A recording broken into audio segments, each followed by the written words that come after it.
prepaid call from Christopher Greenlee. an incarcerated individual at the Avenel State Prison, Avenel, California. This call and your telephone number will be monitored and recorded. You have a prepaid call. You will not be charged. Thank you for using Global Tel Link.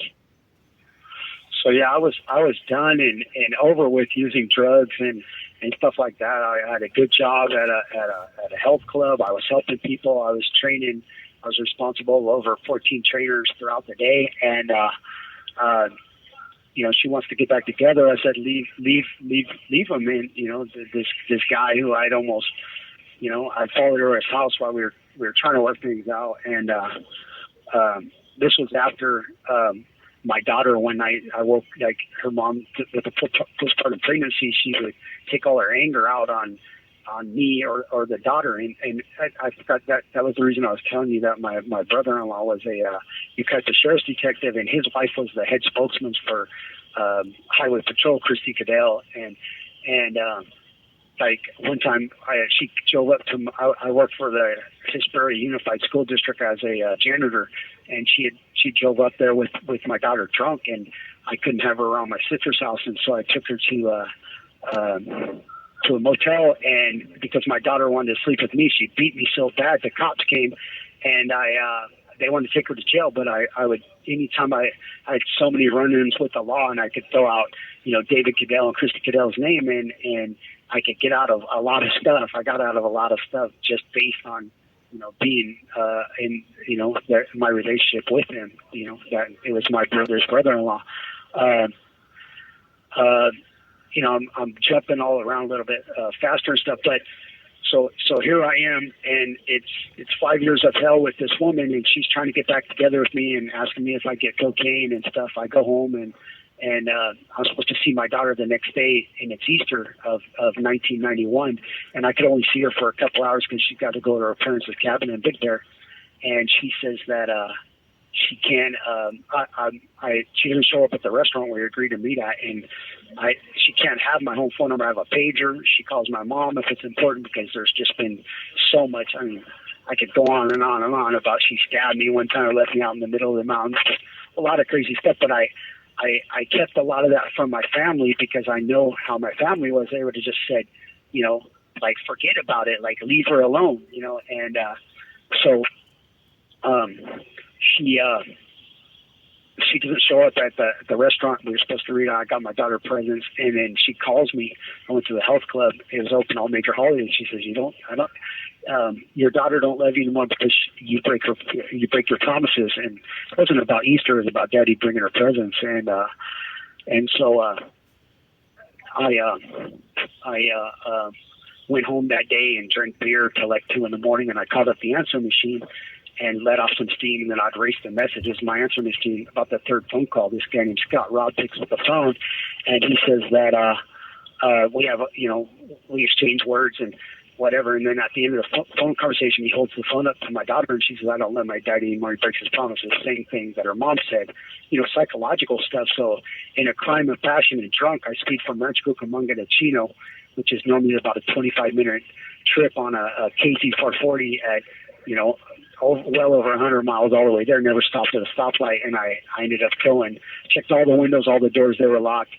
I ended up pulling up the garage door and opened it up. There was a brand new Toyota 4Runner and a Camry, and I puncture wounded all 12 tires with my knife, and I went across the street, and I was like, what are you trying to talk to myself? Like, what are you doing, man? I got the best thing in my life going. I'm making a lot of money, and I'm doing what I love and I'm passionate about. And so before I leave, I picked up 3 rocks and I threw one through the back window.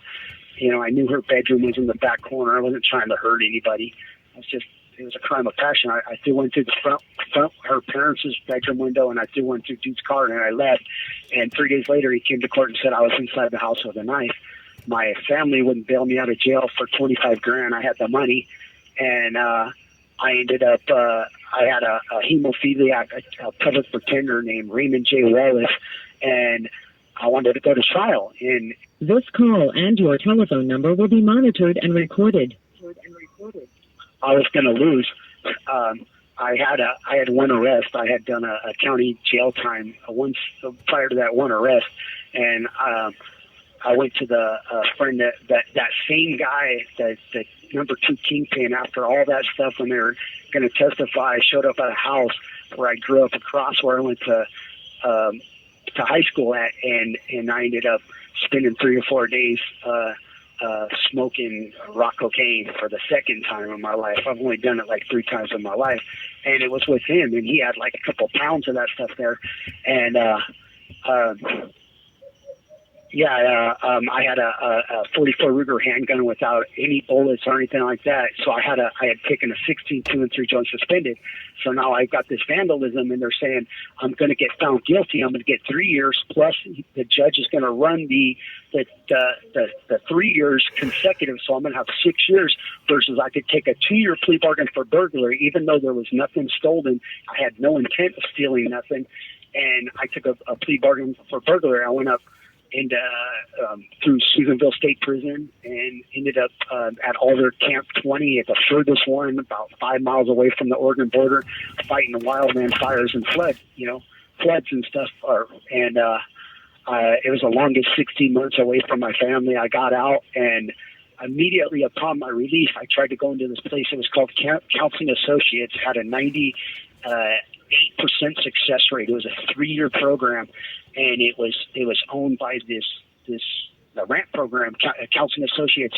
They were all bankers, and my parole officer wouldn't let me go into this program to get the help that I needed at the time so desperately, because I was, such a lost kid, and like I said, to back up a little bit to when I was in the mental hospital, I couldn't open up to them, and they were trying to get me to take Ritalin and force feed me medicine, and I refused to take. I didn't like how it made me feel, and I wound up in ICU, strapped down to a restraining bed, and my doctor, Dr. Rook, said if my dad came, and he was just in the program, and he said if he took me out of that hospital, that I was going to end up in prison or dead. He had a crystal ball, like in prison for life at that, and.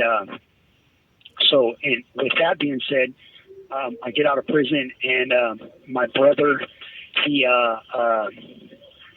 said to leave my daughter alone, and he came out of it. He owned a multi-million-dollar construction company, mainline pipeline company, that his brother-in-law had given him. My sister-in-law had 13 brothers and sisters, and Joe Cadell had left my brother his business, and I had worked with my brother throughout my life, so that's where my work ethic comes from. And in living with my brother, and this was my oldest brother, who's 16 years older than me. He gave me my first beer when I was 10 years old, and was smoking hash with me when I was 14 years old, and when he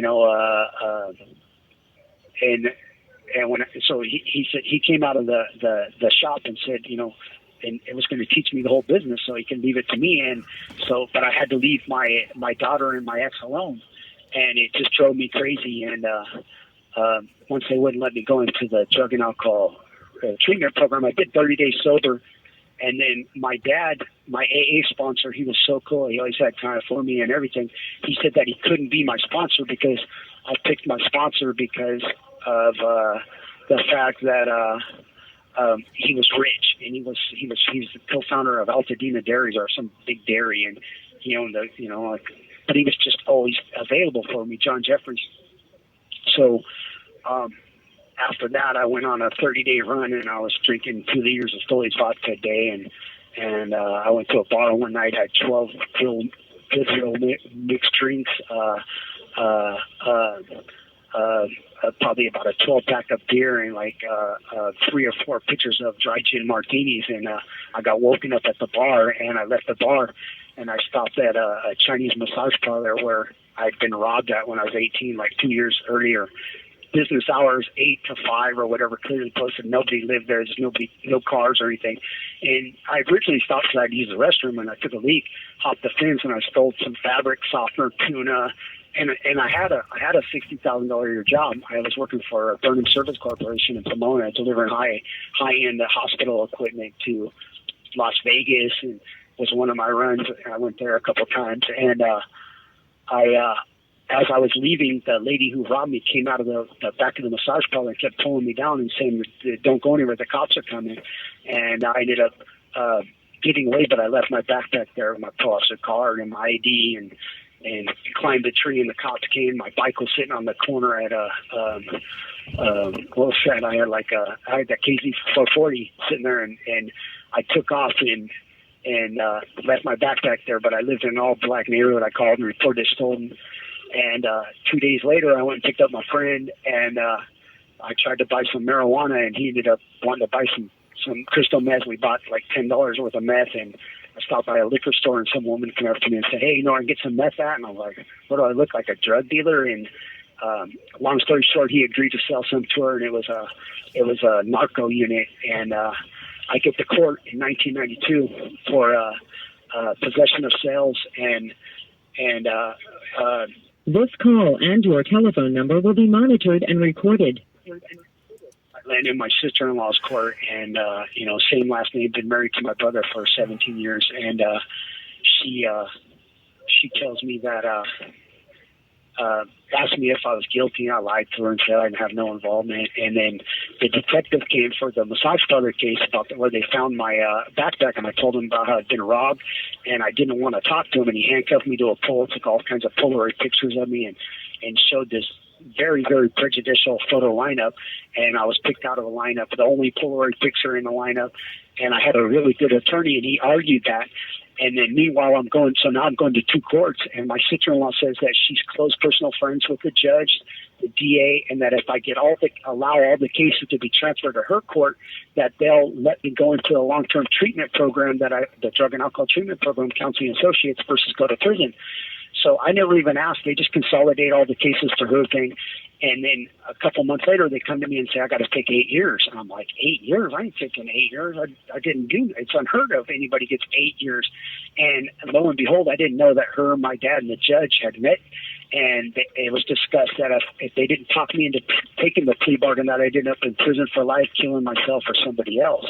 And so they told me that, so I'm like, I don't want to, and they stopped the proceedings, and I went and met with her privately without my attorney, and she says that they had my fingerprints, and that if I didn't take the deal, I was going to get 16 years because of my prior, and this, that, and the other, and I'm just like, what? And then my dad told me to take the deal, and so I take an 8-year deal, and I land up in Soledad State Prison. It was a 4 converting to a level 3, but people were getting killed all around me, and everybody heard my story. Were like, dude, nobody gets 8 years for a nonviolent attempted commercial burglary. All the stuff that I stole, the fabric, soft leather guitar, was all left at the scene.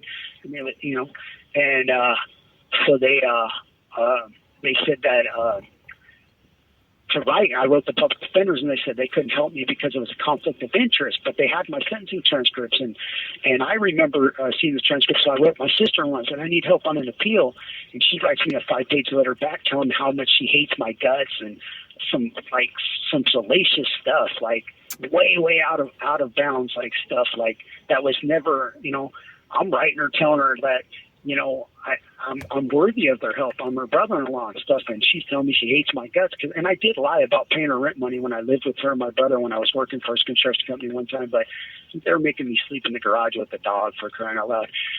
But, that was, so I ended up filing a complaint on her, and she couldn't be a criminal court reporter for a period of time. And I called my mom one day, and I went to fire camp again, did my time at fire camp before I went to the Chino Underwater Welding Program. And she told me my sister-in-law hated my guts. But the reason I knew my sister-in-law lied to me is she sent me the police report and the transcripts. And in the transcript, I asked the judge, I said, Your Honor, am I pleading to a violent or serious felony? Because if I am, I can't go to fire camp, and I didn't do a violent or serious felony. I was drunk, and I stole some fabric softener, a tuna, and a guitar. It's on America's Funniest Videos. You have 60 seconds remaining. And so I heard she couldn't be a criminal court reporter for a time, so I did the time. And basically, I've been estranged from my dad and my brother from that time, from 92. So I get out once again, and I try to go back into Counseling Associates. I need help. I have a drug and alcohol addiction. And again, I was denied. So I get out, and I go to work for a strip club in the city of Industry. Great job, by the way. And I started out as a doorman, and then they had me as a manager, and then I was a driver for like the security, I guess you would say, and I met Cynthia Lee Bowman, and she had a son named Chad 5 who never had a dad. I taught him how to ride a bike, and I got her off drugs. I got her out of the strip industry, and I kept working there. I went to college, and Call ended.